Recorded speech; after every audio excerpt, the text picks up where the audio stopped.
Әйгерім Қалаубаева екеуің бір әнге таласып қалды деп жатыр. Одан кейін әлі көрген жоқпын ол кісіні. Көрсек амандасатын шығармыз енді деген ойдамын. Қазақта баланың санын сұрамайды дейді, әншіден гонорарын сұрамайды дейді. Ойбай, ауыр. Ойлаймыз ғой жаңағыдай. Ақшаға қарық болып қаламыз деп әнші боласың. Жаңағы әндерің шығады, бәрі тани салады. Көлік бар, үй бар. Иә. Шүкір бәрі бар қазір. Иә. Енді бай жоқ десе. Махаббат туралы айтудан мен де қазір шаршадым. Біз тек қана махаббатты заслужить етуіміз керек. Тек қана әншілермен араласуым керек, тек қана танымалдармен араласуым керек деп қателесіп.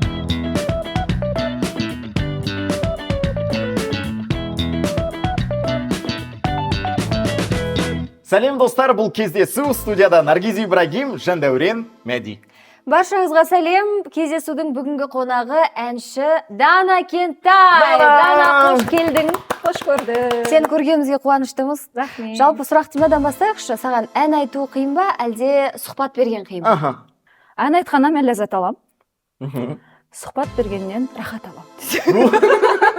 Жоқ, екеуі де әдемі ғой, өзінің орнымен. Ән айтудың оны мен сіздерге түсіндіре алмаймын, оның бір өзінің. Негізі Дананы сұхбатқа шақырған сайын сонда еркін, тамаша, өзінің күлкісімен күшті өтеді негізі эфир.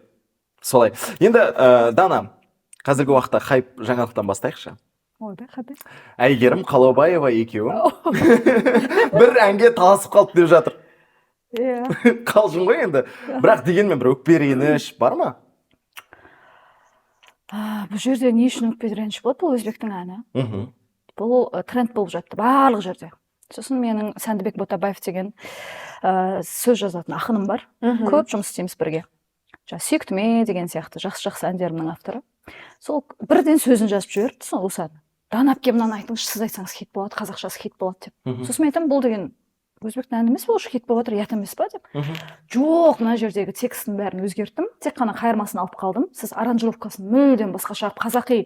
Оқта хорезм. Ол жақта хорезм стилінде, өзбектің ішінде еще хорезм стилінде бір басқаша ғой, таза өздерінің народный халық әндері сияқты шығарғанда. Біз кәдімгі қазақи қылып сондай қылып шығарсақ, сөздерін тайға таңба басқандай қылып жазып қойдым деп солай айтты. Сонымен ән тыңдадым, шынында да әдемі ән екен. Еще ай көріне, әркімді көзіне ай көріне, көзіне кішкентайымыздан естіп өскен жаңа мақал сияқты бір сөз ғой. Өзіміздің қазақтан алыс емес. Сондықтан бірден ұнады. Сосын аранжировканы да бірден тапсырыс беріп, өзімнің стилистикама келтіріп, өзімнің мінезіме келтіріп, тақ. Мен сүйетін жайдарлы бір жігіт айбарлы деп сөйтіп кәдімгідей айтып тастадым. Сөйттім дағыны бірден халықтан сұрадым оның алдында. Осы әнді шығарайын ба? Иә, бәрі күтеміз. 2 күннен кейін мен шығарып жібердім. Одан кейін мен шығарғаннан кейін мен білмедім. Әйгерім әпкелер оның рұқсатын сұрап, өздері бір бейнебаянмен асықпай дайындап жатыр екен. Сөйтіп мен шығарғаннан кейін 3 сағаттан кейін шықты олардікі. Өйткені оларды күтпеген сияқты. Білген жоқсыздар, иә? Мен шығарғаннан кейін олар уже клип бейнебаяндарын может күткісі келмеді ма, бірден 3 сағаттан кейін шығарып жіберіп тұр ғой, олар да. Өздерінің нелерін. Бірақ тыңдап көрген шығарсыздар, екеуміздің салыстырмалы түрде тыңдадыңыздар ма? Иә. Ол кісінікі сөзі де, әні де, аранжировкасы да барлығы басқа. Тура сол жаңағы өзбек ағайындардікіне кәдімгідей ұқсас. Сөзінде солай аударған, аранжировкасында тура соған келтірген. Бабымен асықпай кәдімгідей осындай женственно шығарған. Менікі вообще басқаша сияқты. Менікі кавер нұсқа деп айтсақ болады. Әйгерім ханыммен сәлемдеріңіз түзу қазіргі таңда. Одан кейін әлі көрген жоқпын ол кісіні, ән шыққанда бір ай болды. Көрсек амандасатын шығармыз енді деген ойдамын. Әпке реніш жоқ шығар. Осы жерде мынандай сұрақ туындайтын сияқты. Жалпы Дана, шоу бизнесте достық бар ма? Әрине, мен ол кісіні әпке ретінде сыйлаймын, жақсы көремін. Баяғыдан бері жақсы араласамыз. Тіпті менде көлік жоқ десе, әпке бірге бір мероприятиядан шығып қалсақ, үйге апарып тастап, сондай қарапайымдылығымен мен есімде жылы қалған солай. Сондықтан ол кісімен мен бір конкурировать ететін, шынымды айтайын, ондай бір не емес. Ол кісілердің жолы бөлек. Жаңағыдай бізден бәрібір жастары үлкен, бізден қарағанда тәжірибесі мол деген сияқты. Кездесу бағдарламасында негізі бізде айдарларымыз бар. Яғни келген қонақпен кішігірім ойындар ойнаймыз. Қазір айдар бұл соңғы рет деп аталады. Яғни сізге бірнеше сұрақ қоямыз. Сол сұраққа сіз жауап беруіңіз керек. Дайынсыз ба? Дайын. Бастаймыз ендеше. Дана соңғы рет қашан жылады? Массажға барғанда Шымкентте июльдің 8-іне. Мойным желкем ауырып жүрген. Сосын ол кісі емдеп массаж жасайды екен. Сосын маған айтты, эмоцияң бәрін қалдырмай шығар. Бұл саған релакс массаж емес, бұл емдік массаж. Қалай желкемді былай қысып қалады, мен көріп. Дана соңғы рет қашан ұялды? мен ұялу өте қиын ғой негізі. Қай уақытта мен кішкентайымда өте ұялшақ қыз болғанмын. Мамамның етегіне жабысып бүйтіп жүретін. Сондықтан көрермендерге айтарым, егер көбісі айтады маған қалай ашыламын мен ұялшақпын деп. Вот ұялшақтардан қарама қарсы антонимі бар ғой, оңай шығады ол. Кез келген нәрсе, мысалы бай емессің ба, сен бай болуға потенциалың көп деген сияқты. Ұялшақсың ба, ұятсыз болуға потенциалың көп деген сияқты. Сондықтан сол рас екен. Қай уақытта бұндай болып кеткенін білмеймін, бірақ ұялдым қашан? Біраз болды ау деймін, жылдар болған сияқты ұялма. Жақсы, Дана соңғы рет өзін қашан шын бақытты сезінді? Мен әр сәтте бақытты сезінуге тырысып жүрмін. Кеше де түнде үйге келіп мен бір ритуалым бар өзімнің. Түн сағат 3-те келсем де, 2-де келсем де, қай уақытта келмесем де, кухняға барып, өзім зеленый чайды жасап, кәмпиттермен, өзіме ұнайтын заттармен просто терезеге қарап отырып, өзіме ұнайтын Билли Айлиш па, может, музыкалардан, сондай бір нәрсе қойып, шүкіршілік етемін ғой. Бүгін күніме де, кеше күніме де солай бір рахат энергия келеді, сол әдеміне мен ұйықтаймын. Сондықтан кеше ғана деп айтсам болды. Бақыттан басайын болды. Дана соңғы рет қашан ғашық болды? Осы жақында сияқты десең. Бүгін десем ба тағы да Жандәуре мысал саған деп. Ғашық болу ма? Қазір үлкейген сайын мен сендерге айтайыншы. Өте қиын. Таңдау қиын. Очаровываться ету, деп қалу бізге ше. Қазір қарайсың, баяғыда бір білмеймін, түрі әдемі болса, біріншісі менде сондай түрі әдемі болса, деп қалатын. Одан кейін түрі өтпейтін болды. Одан кейін машинасы әдемі болса, дейтін. Қазір машинасы да өтпейді деген сияқты ғой енді. Сондықтан ол нәрсе этаптың бәрінен өту керек екен қыз адамы. Түріне сорпа құйып ішпейтінін білуің керек, машинасын, байлығын саған бөліп бермейтінін түсінгеннен кейін ондайларға особо қызықпайсың. Сосын үшіншіден енді қазір жаңағыдай сөзімен ісі сай келетін адам болса. Ол сөзімен ісі сай келетін адамдар кем де кем екен. Ондай өте сирек кездеседі. Сондықтан жақында бір сондай адам кездескен сияқты, сөзімен ісі пока сай болып отыр, енді бір ай болып қалды. Дана соңғы рет қашан ашуланды? Күнде ғой десем.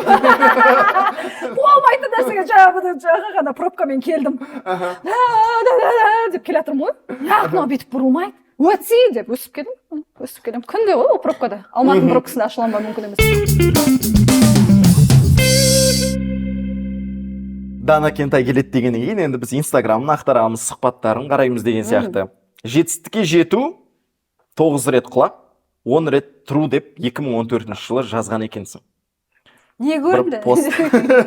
Иә, өнердегі ең қиын шақтарды еске түсірейікші. Мен енді 16 жасымнан осы өнерде ақша табамын. Тойға шығып. Оның ішінде триода да болдым. Ең алғашқы Шымкентте ашылған триоларды мен ашқам негізінде. Бір екі қыз жинап, менің идеям сезім триосы болған. Одан Қыздар ай триосы болды, қасымызда тағы да бір ағайда. Сөйтіп солай көбейіп, әлі ол кісілер біздің дауыс әлі бар екен. Кейбіреулер біздің дауыспен әлі айтып жүр негізінде. Ол кәдімгі бір бизнесқа айналған ғой ол жақта. Сол 16 жасымнан бастап ақша таптым. Сосын осы консерваторияға түскеннен кейін де осы жерден тағы да трио ашып дегенде, или немесе жеке деген сияқты солай тойларда. Міндетті түрде мен аптасына 2-3 тойға шығам, әр тойдан $100 алам. Әбден ақшаға үйренгем. Стипендиямнан бөлек қосымша табысқа.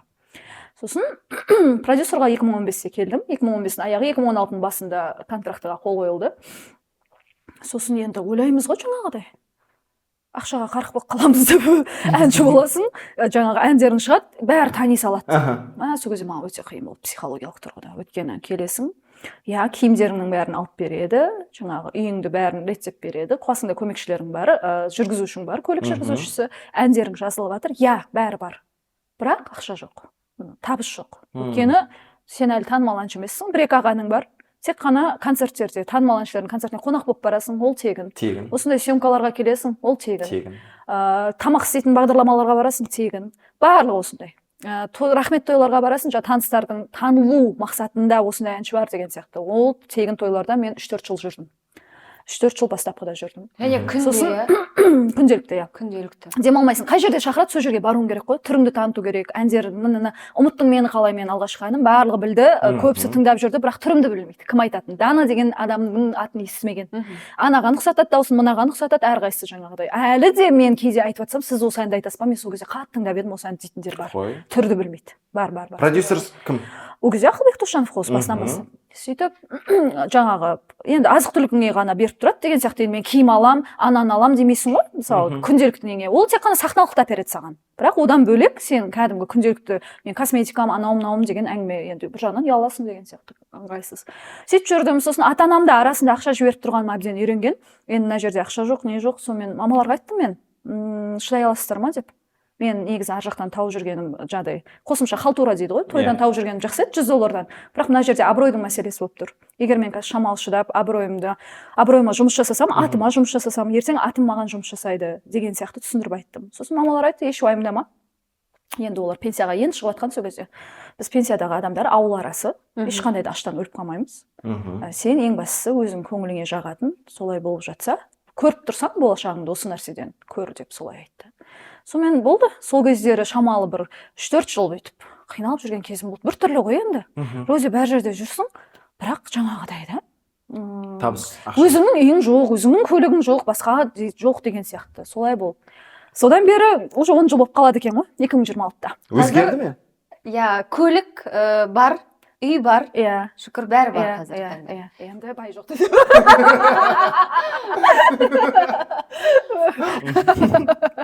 Дана, тағы бір сұрақ. Жалпы эстрадада жігіттерге жұлдыз болып кету жеңілірек деп айтып жатады. Шоу-бизнесте қыздарға танылу қиын деген бір тенденция бар. Осы қаншалық дұрыс? Жалпы қыздарға танымал болу қиын ба шоу-бизнесте? Қыздарға негізі танымал болу оңай, сәл шешінсек тез тануға болады. Шешініп, жаңағыдай әдемі сондай бір сексуалдық тұрғыда әдемі сурет салсаң, негізі оңайырақ. Сондай нәрсе қаруларды пайдалана білсең да. Бірақ бізде ондайды тығылып қарайды да, тығылып андай аккаунттардан не жазғанмен, бірақ өмірде бізде ондай нәрсе жоқ. Қыз балаға жаңа ұлдар дейтіндей. Мен өткен концерттерде байқадым оны. Концерттерде баяғыда ауыл аймақты аралаған кезде, қайтатын кезде балдар бірінші тұрады, бәрінің суретке түсіп болған. Қалай бәрі кетеді, сол кезде ғана анау ер жетіп қалған ұлдар сол кезде ғана суретке түседі ғой. Айтса ұялады. Жаңағыдай. Ойбай, әнші қызға не болды деген сияқты нәрседен. Фанат болуға былай айтқанда бізде ұялады қыз балаға. Қыздардың көбісі енді әпке жаным деп тұрғанымен, кейбір қыздар жартысы жаңағыдай көреалмаушылықпен қарайтындар болады деген сияқты. Енді ұл балдарды біз кішкентайынан қазақта еркелетіп өсіреді, сосын ұлдың жолы ұлы жол, еркекке бәрі можно, ол жаңағы ішіп шықса да басқа қылса да сахнаға оған жарасады, өйткені ол ер адамның басына не келіп не кетпейді деген әбден құлағымызға сіңгенде, сондықтан балдар қандай қылық жасамаса да жарасып тұрады. Олар бір жыл болмай жатып концерт бере салады, сахнаға шығып үлкен концерттерін жасай салады. Болса болды, болмаса болмады деген сияқты сондай бір өзіне деген сенімділік кішкентайынан естіп өскеннен кейін оларға бәрі болады да. Еркелігін көтеріп жүр. Кішкентай біздер қыздарда перфекционисті өте көп, қазақ қыздарында. Неге? Өткен кішкентайымыздан етегін жап, ұстап отыр, шымшыған. Дастархан үстіне битпе, қатты күлме, үйтпе, сөйтпе, битпе. Біз тек қана махаббатты андаймыз да, заслужить етуіміз керек. Вот әдемі, сыпайы, әдемі сөйлеп, біз и сабақты жақсы оқуымыз керек, үйдің тірлігіне үлгеруіміз керек, и өнерлі болуымыз керек, и тігінге, и қамыр илеуіміз керек, бәрін істеуіміз керек. И бізде сол нәрсе бар, ол генетически, баяғыдан атам заманнан келе жатқан, ол бізде бар. Үйдегілер өйтіп айтпаса да, ол біздің қанымызда сіңіп кеткен нәрсе. Сондықтан халықта біз шықсақ бірінші жаңа көйлегімізге тиіседі, макияжымызға тиіседі, анаған тиіседі, мынаған тиіседі, сондай да. Бірінші өнеріңнен бұрын сенің өзіңе тиісіп шығады ғой. Сөйлегені бір түрлі, күлгені бір түрлі, анау деп. Бірақ шынында да балдарға бізде шанс көбірек. Қыздар жаңа көтермелеп кетеді. Жас қыздар, бойдақ жігіттер тез көтермелеп жібереді қыздарға қарағанда. Қыздарға енді шынында да бастапқыда сәл қиындау болады, критика көп болады, басқа болады. Соған бірақ шыдаған қыз түбі бәрібір жемісін алады деп ойлаймын. Сынды қалай қабылдайсың деп сұрадым ғой. Дана, бізде хейтердан хат деген айдарымыз бар. Дәл қазір сізге хейт жазылған бір хатты оқып береміз. Сол хейтерге сізден бір жауап болсын. Жарайды. Былай дейді. Гүлдер Бегайдар.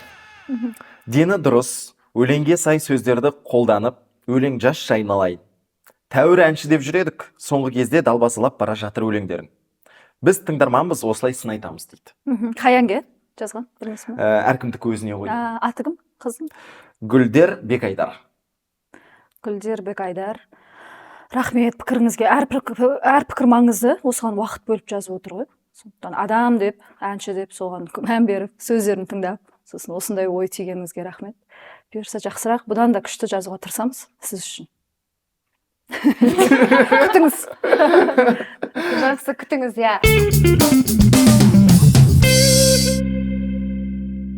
Енді ары қарай жалғастырамыз. Дана, жалпы халықтың алдында жүрген әншілер туралы бір алып қашпа әңгімелер негізі жиі тарап жатады. Өзің туралы естіген соңғы өсек. Дана Кентайдың 4 баласы бар екен. Шок болдым. 3 адамнан естідім ғой. Әу мен дедің бе әлде? 4 баласы бар екен, ата-анасы асырайды екен, ол тығып жүр екен деген қалай? Енді 4 баланы 4 деген ауыр. Я біреу демеген хотя бы. Сөйтіп оны соңғы рет бір 2 адамнан оның алдында естимін. Соңғы рет былтыр Қанат Үмбетовтен естимін ғой. Дана деп саған аяушылық көзқарасымен қарап жүрмін ғой дейді. Қалай? Мен аяп жүр екен Қанат Үмбетов сыртында. Жаным 4 баласымен күйеуі тастап кеткен екен. Сөйтіп өзі Алматыда ән айтып жүрген ғой деп. Сырттан жаны ашып жүр ғой. Мен айтамын сен, ой, бәс оған сендің бе? Қалай сендің? Мен фигурам мынандай. Жүрісім, деп ешнәрсе ойланбай жүрген адамның жүрісі. Сен қалай деймін да? Просто бір сенімді адам айтты, мен содан кейін қалай деп сендім дейді. Ондай адамдар мен таңғаламын, не үшін таратады ондай нәрсе, не үшін айтады, мен білмеймін, түсінбеймін. Қызық. Негізі. Маған кәдімгідей қызық болды. Мен оның алдында бір адамдардан естігенде мән бермедім, бірақ именно 4-еу деп айтады екен да. 4-еу қалай? Мен болашақта Құдай қаласа 4 баланың 6-ау хочу. өнерге қарай ойсайық. Ән жаздыру қанша тұрады? Соңғы әнім менің әркімдік өзіне аранжировкасымен, сводкасымен, плюс сөзін жаздырғанымен 500 мың шықты. Соңғы ән әркімдік өзіне? Иә, и то әнін сатып алған жоқпыз. Егер әнін сатып алғанда ол 1 миллион болатын еді. Әнін сатып алмағаннан кейін ол сырттан алынған ән, кавер нұсқа болғанның өзі 500 мың шығады. Авторский ән менде миллионнан төмен шықпайды. Ең қымбат композитор, ең қымбат ақын? Рамазан Амантай шығар, ең қымбат ақын. Ол гонорарын сөз жазуға көтеріп $1000 төмен емес сөзі. Ән жазудан қазір Ильханды естідім ау дейме? Қайрат Нұртасқа 5 миллионға сатқан ба әнін? Сен менің адамымсың, егер қателеспесем. Ең қымбат әнің? Ең қымбат әнің? Менің ба? Иә, репертуар. Ұмыттың қалай сияқты ғой? Өткен кезіндегі заманда ол әнді Ақыл аға сол 1 миллионның ол кезде құны бар тұғын. 10 жыл бұрын почти. Сондай кеткен. Әнімен, аранжировкасымен бәрімен 1 миллиондай кеткен. Концерттен көп ақша табасың ба, әлде тойдан? Ұзатудан жақсы не қылады, гонорарым. Өйткені біз басында қызды кіргіземіз, ортасында бір выходым бар, соңында қызды ұзатамын, көбінде солай, басқа қалаларда. Бастан аяққа дейін бір тойда мен жалғыз өзім қызмет етемін ғой, былай айтқанда. Демек тойдан шүкір, тойдан, иә. Концертке кешелер шықтық. Концерттен кеше Талдықорғанға бардым айтпақшы, жақында. Иә. Примерно бірдей екен ғой, екеуі. Ондай қатты айырмашылық жоқ. Негізі. Бірақ тойдан бәрібір табыс көбірек қой. Қанша? Қанша? Негізі табысты сұрай бермейді дейді, бірақ дегенмен. Шамамен. Қазақта баланың санын сұрамайды дейді, әншіден гонорарын сұрамайды дейді. Енді ол қай қала, қай жер, соған да байланысты ғой. Ол жерде самолеты бар, басқасы бар деген сияқты. Қай қалаға жиі шақырады? Миллионнан жоғары ғой бәрібір. Қай қалаға жиі шақырады? Ұзату болсын. Негізі көбінде біз Шымкент, Алматы, осы жан жақта тұғымыз. Соңғы осы Астанаға июль мен неде Астана көбейіп жатыр. Қарағанды таңғалдыратын жағдай, қуантарлық жағдай. Ол жаққа мені шақырмайтын. Қазір кәдімгідей Астанадан шықпаймын.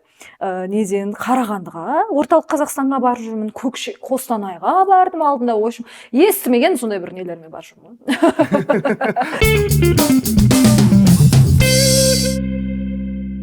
Дана Кентай қай әлемдік жұлдызбен дуэтте ән жазғысы келеді? Билли Айлиш. Билли Айлиштің бір әнін орындап бере аласың ба? Ойбай, ауыр.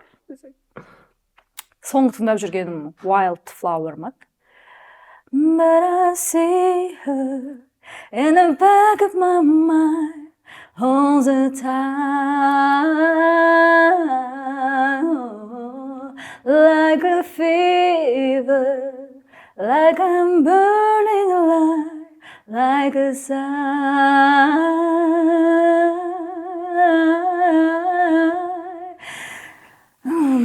Тамаша. Не ғой? Пробкада болып бақырып айтам ғой мен, ұялып қаласың. Кәдімгідей. Деп отырып еще жауып қойып. Негізі Наргиз күшті бастады дуэттер туралы. Қазір біз құрметті көрермен, айтпақшы кездесу арнасына жазылып қойыңыздар, міндетті түрде комментарий жазып кетіңіздер. Дана Кентайдың үздік дуэтін анықтаймыз. Біз анықтамаймыз, Дана өзі анықтайды. Қазір бізде Дана Кентайдың ең сәтті шыққан дуетін білеміз. Яғни Дана Кентай бұған дейін кімдермен дуэт орындады, сол әншілердің есімдерін айтамыз. Сіз таңдайсыз. Дайынсыз ба? Не деп таңдаймын сонда? Яғни Қайрат Нұртас па әлде Төреғали ма деген сияқты қоямыз, сіз Қайрат Нұртас. Сөйтіп таңдаймын ба? Болды. Ал бастадық.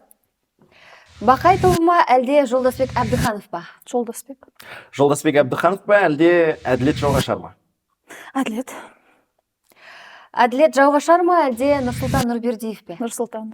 Нұрсұлтан Нұрбердиев пе әлде Әлхан ба? Әлхан. Әлхан ба әлде Очоу ма?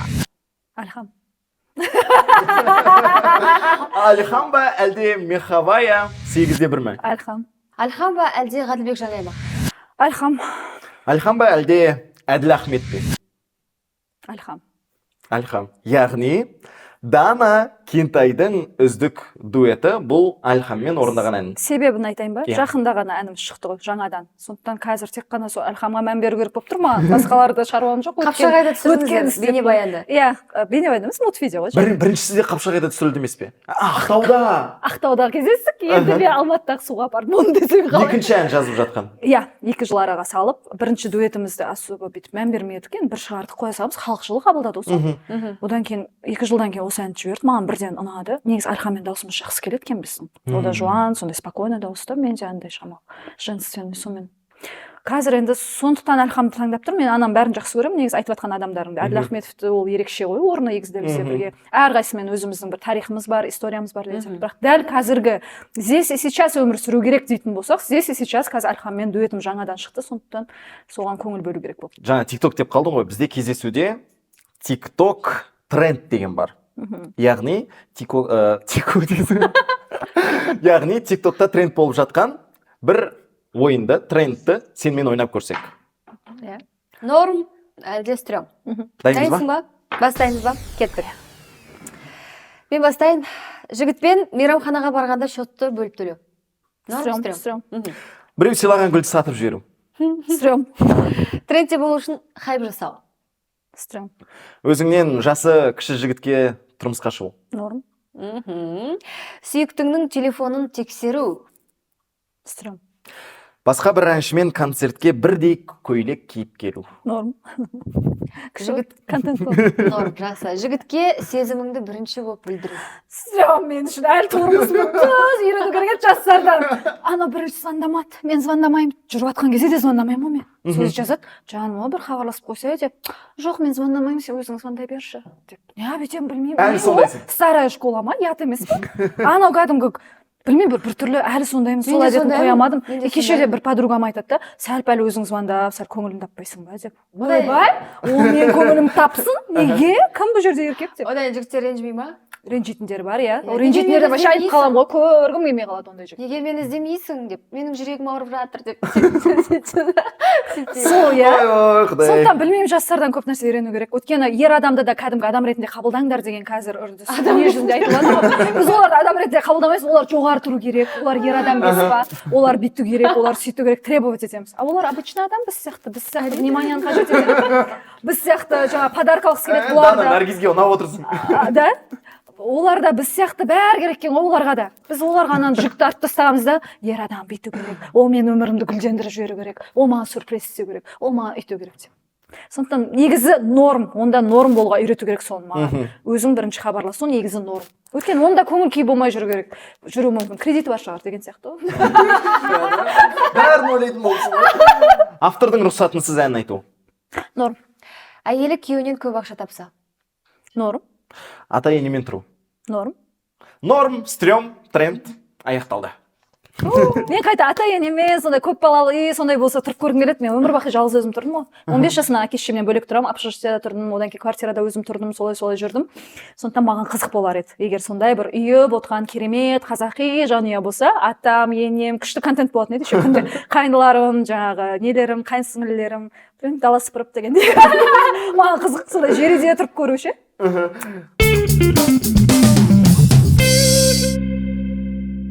Дана, сұхбатымызды әрі қарай жалғастырайық.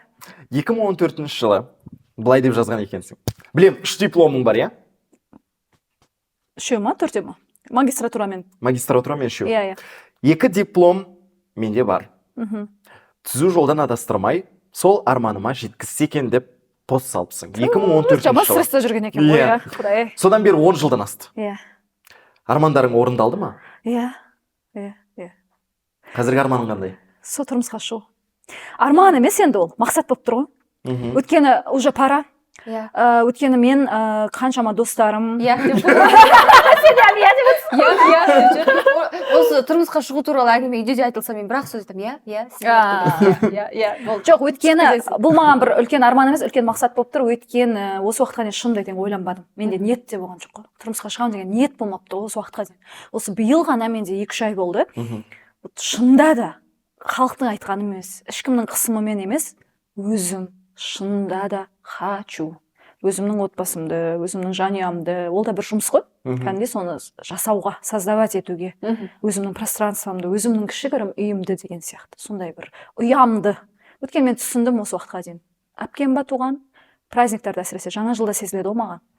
Өздерінің жанұясымен қарсы алады жаңа жылды. Мен әке шешем, өзімнің немерелері өздерімен өздері, олар өздері семья.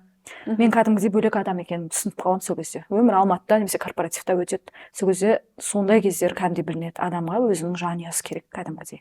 Осы уақытқа дейін шүкір, алға қойған жаңа оқимын дедім, оқыдым, шығам дедім, шықтым, армандарымды орындаймын дедім. Бәрін әйтеуір не қойдым алдыға мақсатымды. Шүкір бәрі орындалып жатыр. Сондықтан ниетті түзеу керек екен ғой кез келген нәрседе. Өйткені мен әншіде болмайтын едім ғой, ниет болмаса. Ниетім болды, одан кейін ары қарай адамдар келеді, продюсер келеді, көмектесуге, анау келеді, мынау келеді. Солай не қылады.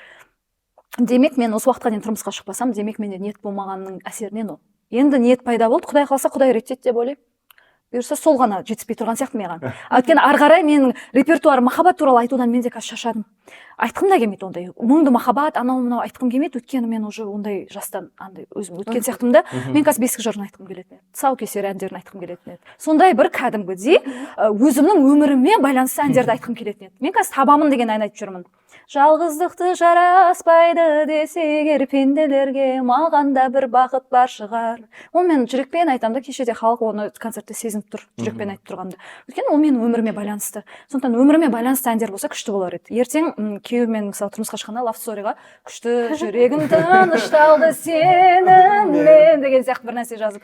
Одан кейін балам туылғанда сені қалай күттім, тәттім деген сияқты ма? Иә, солай мен тек өміріме байланысты жазып. Барлығы дайын екен ғой, тек қана керек екен ғой. Иә, сондай болғым келіп жатыр. Айдаладан оны бір эмоция алып келмей, лучше жаңағыдай өміріңнен алынған әндер халыққа да ол жақын болады деп ойлаймын. Иә. Өнерде жүрген қыздар кеш тұрмысқа шығады дейді. Неге олай деп ойлайсың? Сол жаңағы ғой енді. Арманымды орындаймын, ана съемка, мына съемка, мына көйлек, ана көйлек деп жүргенде солай уақыт өтеді. Ал жігіттер көбінде қызғаншақ болып келеді ғой енді. Сондықтан сен анамен көп араласып қойдың, мынамен дуэт айтып қойдың, мынаған жақындап қойдың деген нәрсе көп болғаннан деп ойлаймын. Түсінбеушіліктен. Бірақ тұрмысқа шыққаннан кейін Дана өнерден кетіп қалмайсың ба? Енді Құдай қаласа маған келатқан жігіт енді точно білетін шығар, өзі кімге келатқан. Сондықтан ол сахнасын қойдырам. Навигатор тугесі точно табады. Енді ол мен енді соншалықты 10 жылдай навигаторлар. Дана, бізде кездесуде дайрект медит деген Айдар бар. Қазір бізге дайректіңді ашып, саған соңғы келген хатты көрсетсек. Біздің кездесудің көрермендері. Иә. Кімнен келген көрейік? Не деп жазған? Сен жауап бергенсің бе, жоқ па? Бәрі қызық бізге. Так, Азамат дегеннен келіпті міне, час назад. Запрос деген. Просто сәлем, қалайсың, қалай? Одан зорлары келеді, көрдіңдер ма? Алдымен салатын ема дайректтен. Бір жігіт бар, жігіт дегенде жас 40-та деп позиция 90 кісі бар деп. Қалай қарайсың, серьезно отношенияға деп ортада жеңгетайлар жазады ғой маған. Яғни көбіне жігіттер сәлем қалайсың деп жазады. Сіз жауап бермейсіз.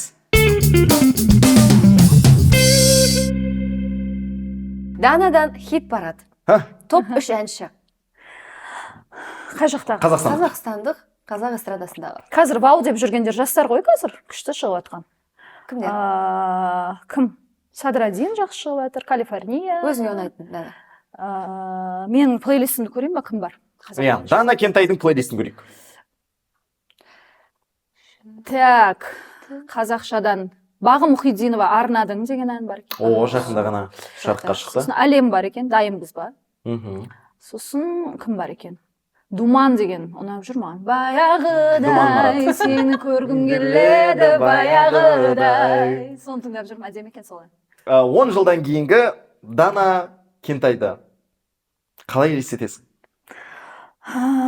Уже жеке концерттер беріп тастаған, халықтың действительно еркек қызы шалқып тасып жүр, күйеу поддерживать етіп қасында, всегда күйеумен уже 3-4 клип love story түсіріп тастаған, балалы шағалы, жаңағы тұсаукесер туралы неше түрлі әндер жазған, үйінде тойдан той, жиыннан жиын, ата енесімен зор тұратын, сосын өзінің бір-екі уже бизнесі бар, жаңағыдай Дана Кентай деген атпен прям бизнестері бар, дүкендері бар, салоны бар деген сияқты.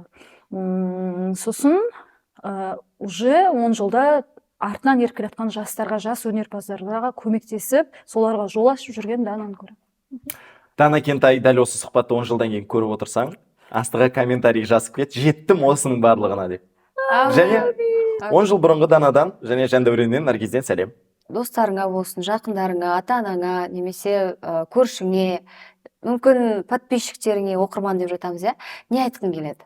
Саған қазір микрофон береміз, камераға қарап тұрып, ішіңде не бар, соны айтсаң болады. Ашық микрофон. Жастарға айтайыншы, артымыздан өсіп келе жатқан, біз де жас болдық, қазір 15-16 жастан бастап. Жаңағы ешкімге қызықпаңыздар, әркімнің өзінің жолы бар. Ең бастысы өздеріңіздің мақсаттарыңызды айқындап алыңыздар. Жан дүниелеріңізді тыңдаңыздар. Ешкімнің айтқанына, сөзіне, сен андайсың, в общем, өздеріңізді қандай санайсыздар, өздеріңіздің шындықтарыңызға өздеріңіз сенсеңіздер, әлеміңіздеріңіз дәл сондай болады. Ақша, абырой барлығы келеді, еңбекпен, сабырмен, шыдамдылықпен және өзіңе деген сеніммен. Өзіңе деген сенімділікті жоғалтып алмаңыздар. Ата-аналарыңыз, жандарыңызда болса, міндетті түрде қадірлеңіздер. Сіздерге айтып жатқан әрбір сөздерін шынында да тыңдаңыздар. Ол кісілер сіздер жақсы көргеннен кейін айтады. Бағалаңыздар әрбір сәтті. Мен ауылда тұрған кезде өзім көбінде ата-анамнан қашып басқа жақта жүретін едім. Мен қазір өзім Алматыда бөлек тұрамын, ата-анам Түркістанда тұрады, кәдімгідей сағынамын. Жар сағатқа болсын шай ішіп кеткім келеді, кейбір кезде үйлеріне бар. Сондықтан арасына бір көруге жаңағыдай тура келіп тұр. Ол кісі қартайған сайын жүрегің ауырады екен. Сондықтан бағалаңыздар ата-аналарыңызды, жаныңыздағы бауырларыңызды, шынайы достарыңызды бағалаңыздар. Өйткені шынайы қасыңызда жүрген адамдардан артық адам жоқ. Мен өзім осы әнші болып сахнаға келген кезде тек қана әншілермен араласуым керек, тек қана танымалдармен араласуым керек деп қателесіппін. Менде болды сондай нәрсе. Тек қана ыртың-жыртың анау сондай бір мероприятияларда ғана ойбай жаным, осы мен достық деп ойлаппын. Ондай емес екен. Шынайы досың сенің баяғыда бірге оқыған, бір сыныпта отырған, немесе бір универде оқыған, шынайы сені 100% білетін және қолдайтын, сенің барыңмен қабылдап қойған адамдар ғой. Бауырларың, шынайы достарың деген сияқты. Достар, бүгін кездесуде қонақта болған әнші, арасында актриса, арасында кезінде тележүргізуші болған. Еще психолог коуч деп қойсай. Дана Кентай. Аман сау болыңыздар. Рахмет сендерге. Сау болыңыздар, кездесуде кездескенше.